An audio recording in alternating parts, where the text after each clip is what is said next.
statistiques de l'éducation nationale sont au centre d'un atelier qui se tient depuis ce matin au building de N'Djamena. Les partenaires au développement et la société civile sont présents à cet atelier.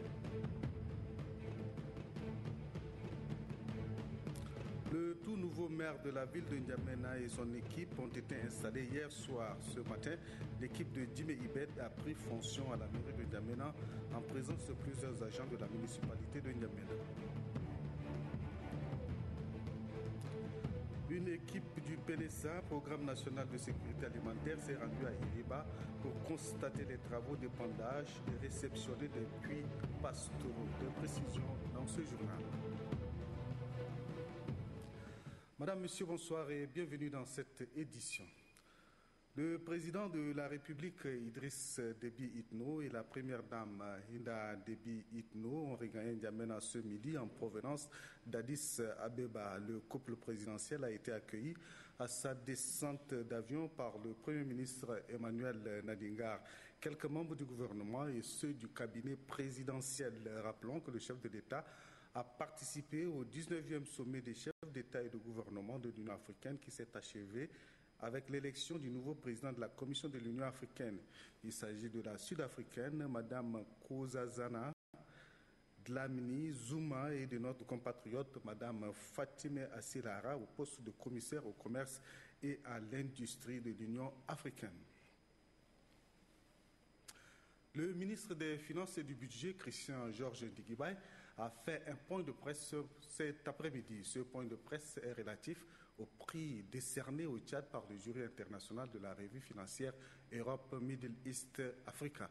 Ce prix place le Tchad dans la catégorie des meilleurs pays qui lancent un emprunt sur le marché international. Ahmad Yahya Abbas nous propose un extrait de ce point de presse. Le mode de financement choisi pour cette opération constituait par ailleurs un outil compatible avec les fondements du renouveau économique prôné par le président de la République, son Excellence Idriss Déby Itno, qui s'appuie sur des bonnes perspectives intérieures liées à la capitalisation des efforts pour moderniser les structures économiques de notre pays. Le montant global sollicité auprès du marché financier sous-régional était de 100 milliards de francs CFA répartis en 10 millions d'obligations évaluées chacune à 10 000 francs. Au terme de la période de souscription, l'emprunt obligataire État tchadien net 2011-2016 avait donné des résultats exceptionnellement positifs de plus de 107%, avec des fonds majoritairement levés au Tchad, 65%, au Cameroun 22% et au Congo 7%.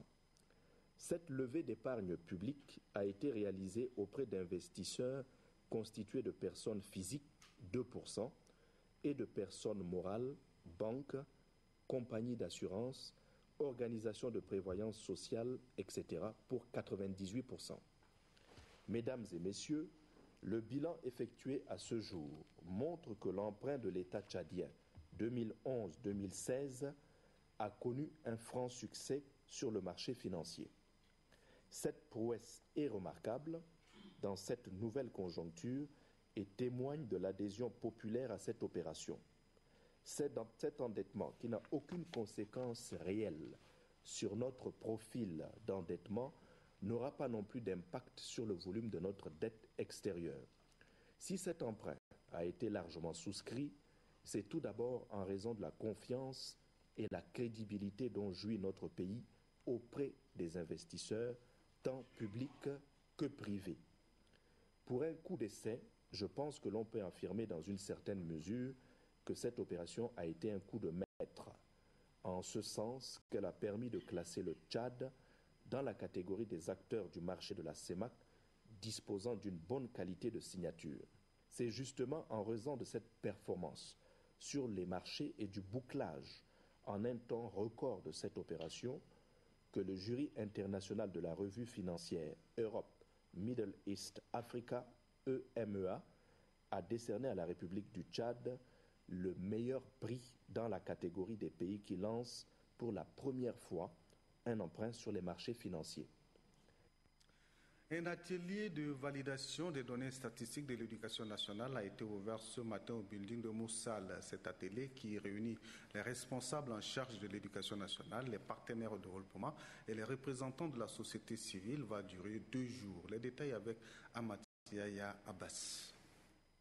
Cette rencontre des responsables en charge de l'éducation nationale élargie aux partenaires techniques et la société civile offre l'opportunité aux participants de toiletter le document soumis à leur appréciation.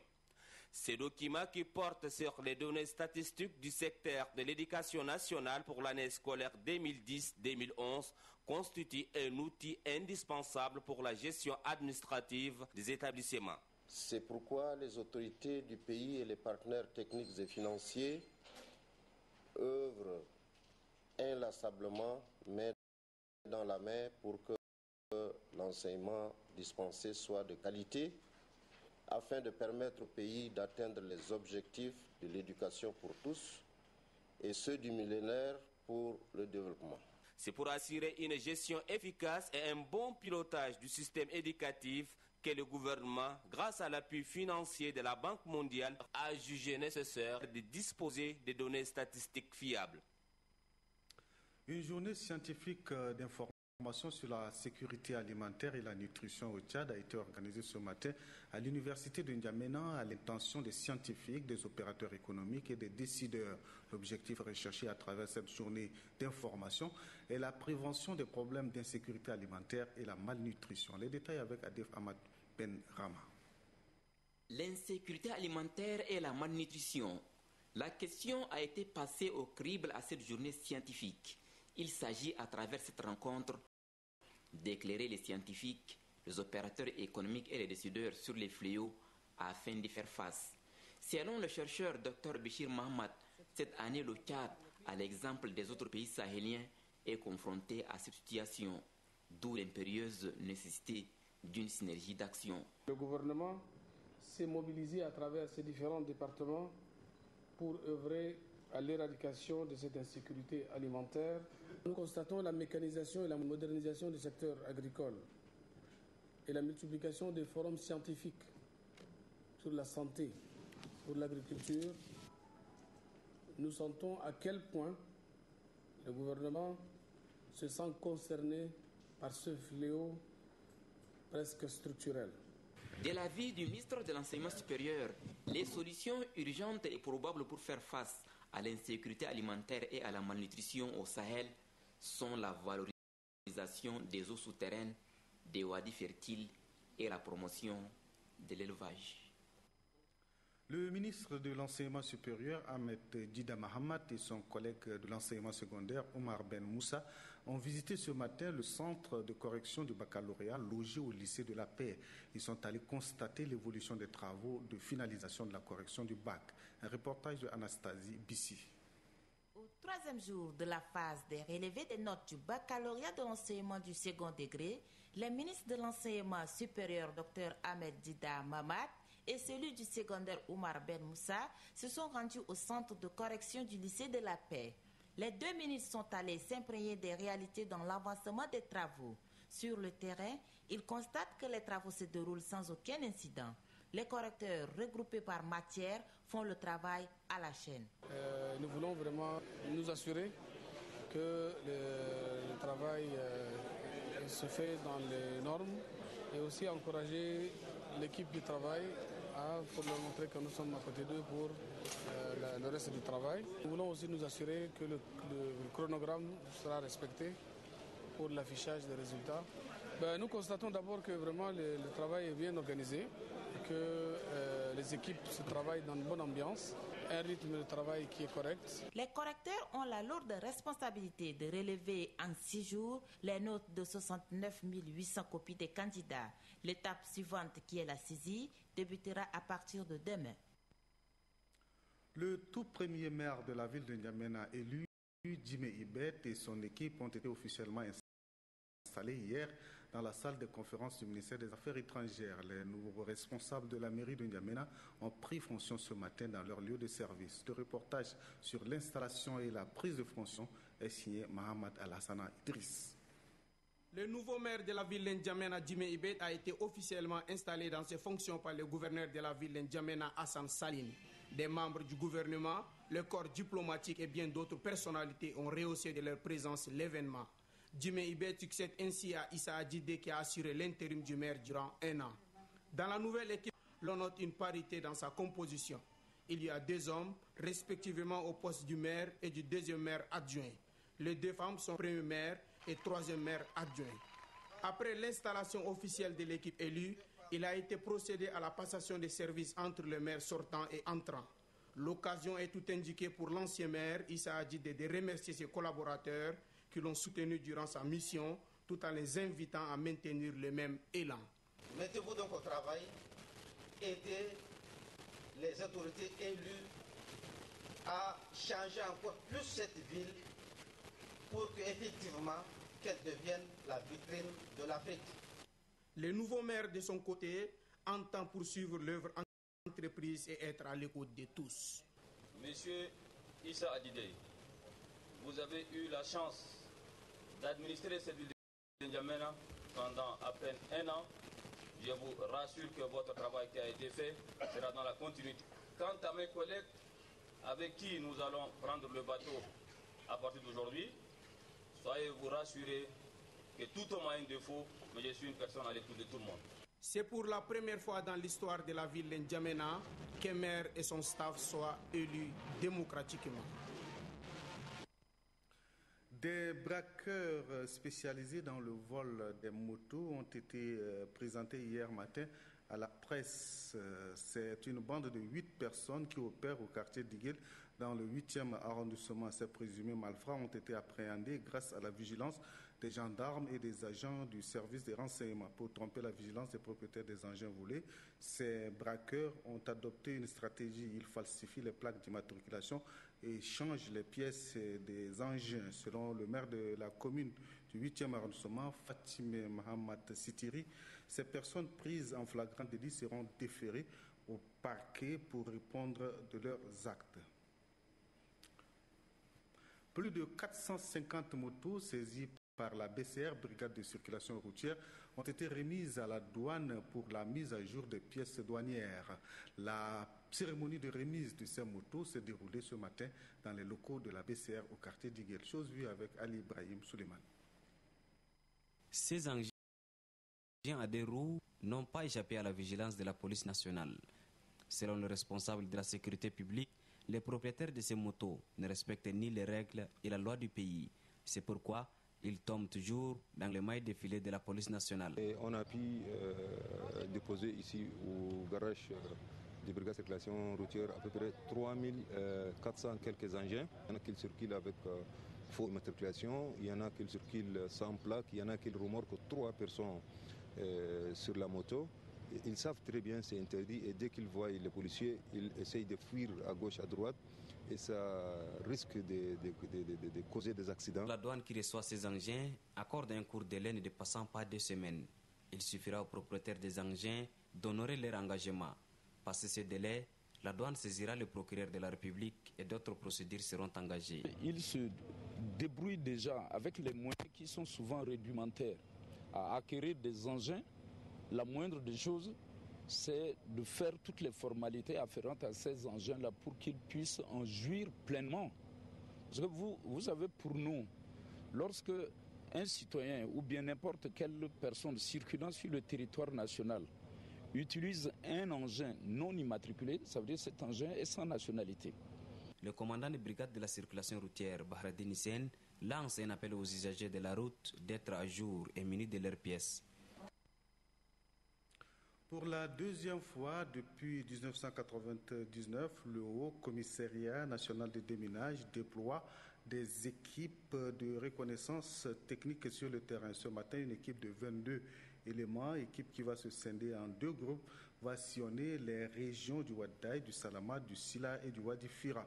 Elle se chargera de faire la situation générale des champs de mines et engins explosifs dans ces régions en vue de permettre au gouvernement d'avoir une idée précise de ces engins de mort enfouis sous le sol tchadien.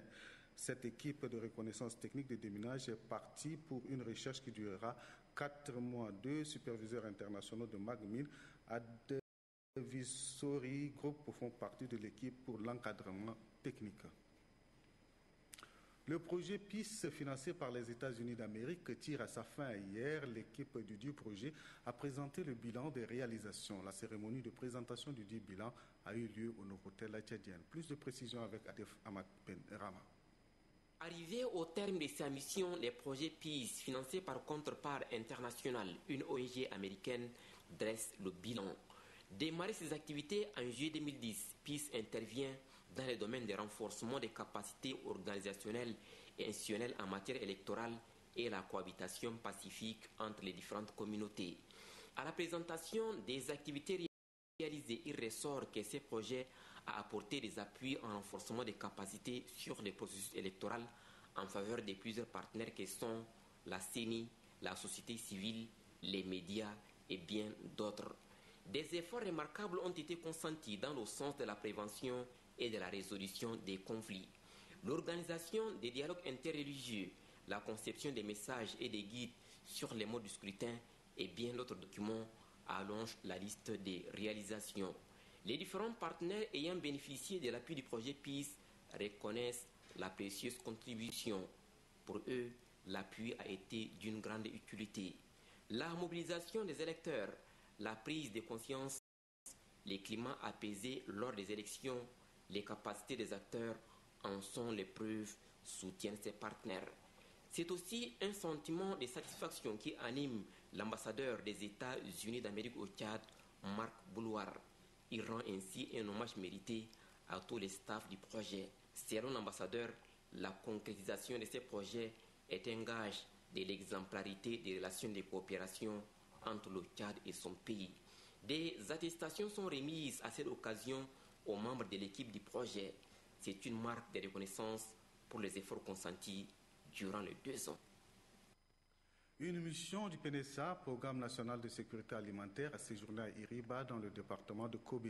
Cette mission a pour objectif donc de réceptionner des puits pastoraux et de faire le suivi des travaux de construction des seuils d'épandage.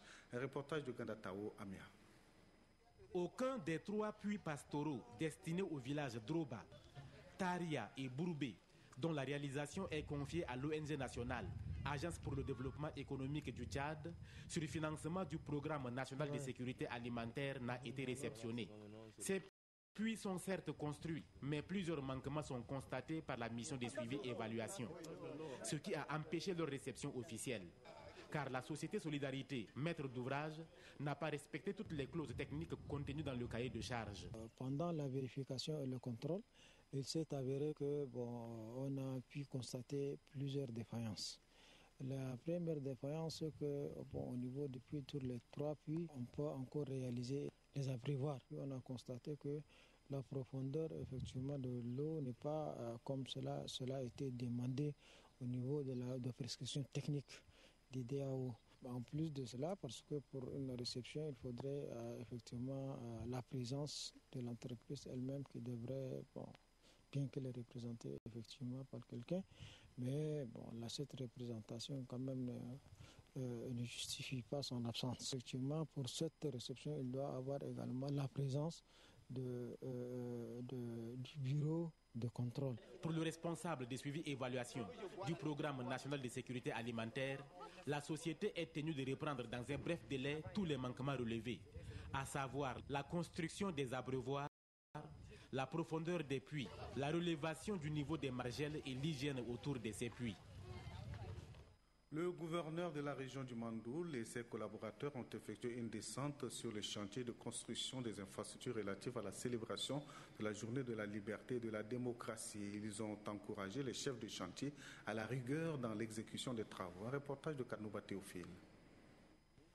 Constater de visu l'évolution des travaux de construction des infrastructures administratives, socio-éducatives et sportives de la commune de Koumra afin de se situer sur les obstacles auxquels font face les ouvriers. Tel est l'objectif de la descente inopinée des autorités administratives et communales sur les différents chantiers des projets présentiels pour la fête de la journée de la liberté et de la démocratie dans le Mandoul. Une fête dont la ville de Koumra, chef-lieu de la région du Mandoul fait partie des 3 cités retenues pour la célébration sur le plan national. Le gouverneur de la région du Mandoul et sa délégation ont eu à visiter tour à tour les sites des travaux de construction du marché moderne, de l'école communale, du stade omnisport, du lycée moderne, des bureaux et de la résidence du sous-préfet et de l'aérodrome. Au niveau de certains chantiers, nous avons eu à constater quelques manquements et que nous avons demandé, nous avons exigé à ce que cela soit inclus dans leur programmation, donc qu'ils avertissent l'entrepreneur de ces manquements pour que cela soit corrigé. Pour le maire de la ville de Koumra, Beremadji Madingar, au-delà de la célébration de la journée de la liberté et de la démocratie, ces infrastructures marquent le début de la modernisation de la ville de Koumra, une ville cosmopolite. À quelques jours du Ramadan, les Émirats arabes unis font un geste de bienfaisance à l'endroit des couches les plus vulnérables de la société tchadienne. D'importants lots de vivres et de produits de première nécessité en provenance des Émirats arabes unis ont été réceptionnés hier soir à l'aéroport Hassan Djamous de N'Djamena. Les détails avec Ghislain Tchani Koudou. 41 tonnes de vivres, vêtements et autres biens sont réceptionnés par le ministère de l'Action sociale, de la solidarité et de la famille. Ce don offert par Croissant Rouge et financé par Cheikh Seif Ben Mohamed Al Nayan sera distribué par le centre qui porte le nom du donateur en collaboration avec le Haut Conseil islamique. Cela fait 4 années consécutives que les Émirats arabes unis pose ce geste de solidarité à l'endroit de la communauté musulmane tchadienne durant la période de Ramadan. Le représentant de la ministre de l'Action sociale, de la solidarité et de la famille s'en félicite.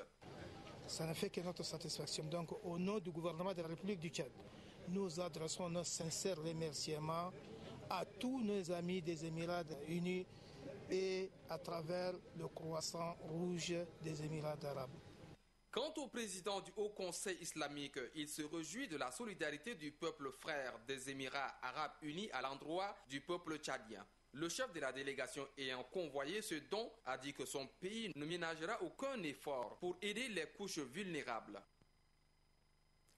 Le village Goni-Goni dans la région du Kanem vient d'être doté d'une nouvelle mosquée.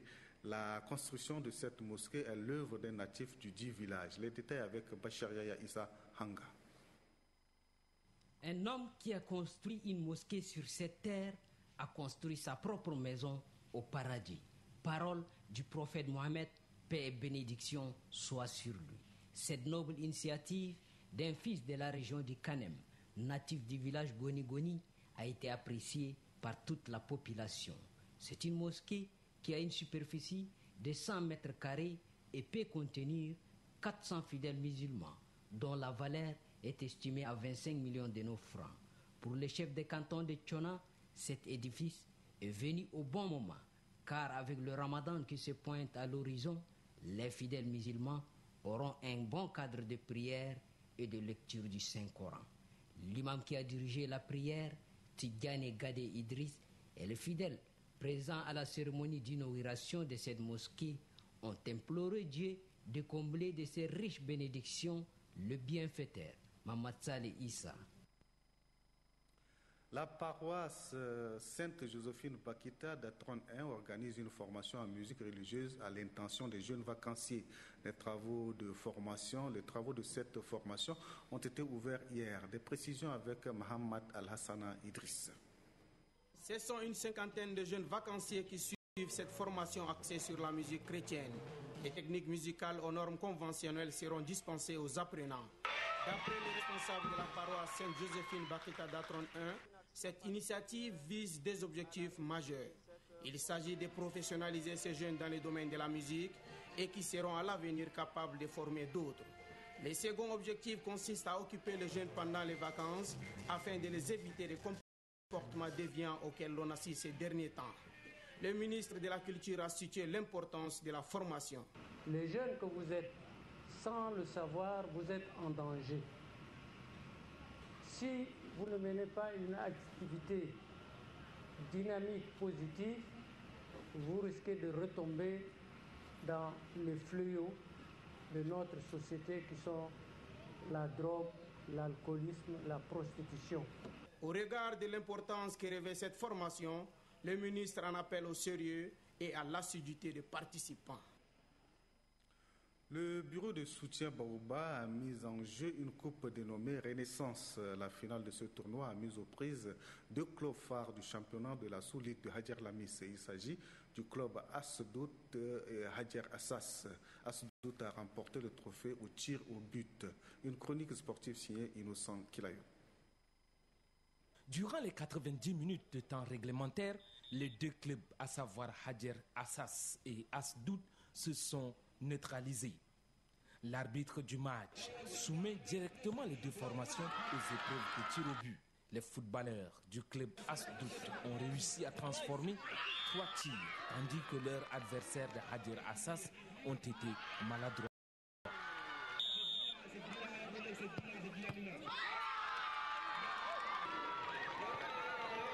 Finalement, c'est le club Asdout qui a réussi à arracher le trophée de la Renaissance mise en jeu par le bureau de soutien Baobab.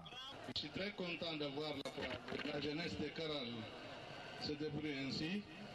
Je crois que c'est la 6e édition. Inch'Allah, l'année prochaine, on va faire plus que ça. La finale mise en jeu par le bureau de soutien Baobab a été également marquée par la présentation du club champion de la sous-ligue de Hadjer Lamis. Il s'agit du club Aigle Noir qui est déclaré champion de la saison 2012. Point final à cette édition. Passez une excellente soirée. Je vous retrouve demain aux mêmes heures. Au revoir.